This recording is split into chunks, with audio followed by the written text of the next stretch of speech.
22 March 2025 IPL এর 18তম সংকলন শুরু হতে চলেছে ক্রিকেটের মক্কা ইডেন গার্ডেন্সে, কলকাতা নাইট রাইডার্সের হোম গ্রাউন্ড। এবং যদি আপনাদের স্মৃতিতে একটু চাপ দেন তাহলেই মনে পড়বে যে প্রথম IPL খেলা হয়েছিল 18 এপ্রিল 2008 এবং টিম ছিল কলকাতা ভার্সেস RCB। সেবারে খেলা হয়েছিল ব্যাঙ্গালোরের ঘরের মাঠে। এবারে কিন্তু খেলা হবে কলকাতায়, যেটা কলকাতা নাইট রাইডার্সের ঘরের মাঠ। কারণ গত বছর কলকাতা নাইট রাইডার্স 3 নম্বর বারের জন্য চ্যাম্পিয়ন হয়েছে এবং এই চ্যাম্পিয়ন হওয়ার সূত্রে তাদের জার্সিতে 3টে স্টার লাগানো হয়েছে। রিসেন্টলি আমরা দেখেছি কলকাতা নাইট রাইডার্সের জার্সির উদ্বোধন, সেখানে চন্দ্রকান্ত পণ্ডিত হেড কোচ, সঙ্গে ছিলেন ওটিস গিবসন, যিনি কিনা এবারের অ্যাসিস্ট্যান্ট কোচ। ওটিস গিবসনকে নিশ্চয়ই আপনাদের মনে আছে, তিনি 2012 সালের ওয়েস্ট ইন্ডিজের যখন T20 চ্যাম্পিয়নশিপ পেল তখন কিন্তু তিনি হেড কোচ ছিলেন। এবারে কলকাতা নাইট রাইডার্সের মেন্টার নান আদার দ্যান DJ ব্রাভো, সঙ্গে ভারত অরুণ। এবার আসি KKR এর টিম ফরমেশন নিয়ে। ক্যাপ্টেন আজিঙ্কে রাহানে, তিনি সম্ভবত 3 নম্বরে ব্যাট করবেন। ওপেন করবেন বাঁহাতি বিধ্বংসী সুনীল নারিন এবং সঙ্গে কুইন্টন ডিকক, সাউথ আফ্রিকার wicket keeper batsman Quinton de Kock. তারপর যথারীতি রাহানে এবং তারপর এবারের IPL এর সেন্সেশন 23.75 কোটি টাকায় বিক্রি হওয়া ভেঙ্কটেশ আইয়ার।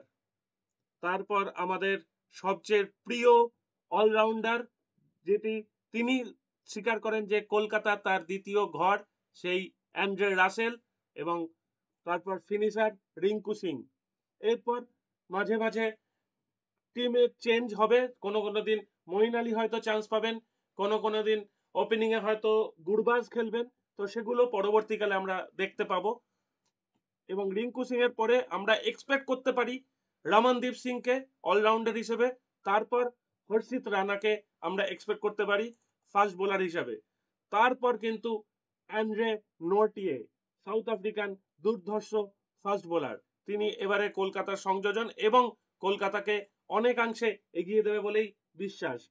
তারপর দুজন স্পিনারের পালা, যদিও সুনীল নারিন আছেন অলরেডি। এছাড়া আমার ধারণা মায়াঙ্ক মার্কান্ডে এই ইডেনের পিছে একটা বিধ্বংসী বোলার হয়ে উঠতে চলেছে। আর সর্বশেষে যার নাম না করলেই নয়, কলকাতার ফাইন্ড এবং ভারতের এই মুহূর্তের একটা রত্ন, সে হচ্ছে বরুণ চক্রবর্তী। তিনি সত্যি মিষ্টি স্পিনার। তিনি দেখিয়ে দিয়েছেন কিভাবে তার স্পিনের জাদুতে বিশ্বের তাবড় তাবড় ব্যাটসম্যানকে জাস্ট বোকা বানিয়ে আউট করে দিয়েছেন। এই হলো কলকাতার পুরো টিম।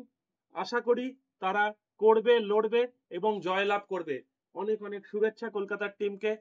আগামী দিন তাদের শুভ হোক এবং কে বলতে পারে তাদের চতুর্থ কাপ ওয়েট করছে কিনা। আপনারা কমেন্টে জানান এবারে কলকাতার পারফরমেন্স কেমন হবে। আমার তো মনে হয় বেশ ভালো হবে, হয়তো সেমিফাইনালে কলকাতা এবারে থাকবে। তারপর তো শেষটা দেখা যাবে, ওস্তাদের মার কে মারে।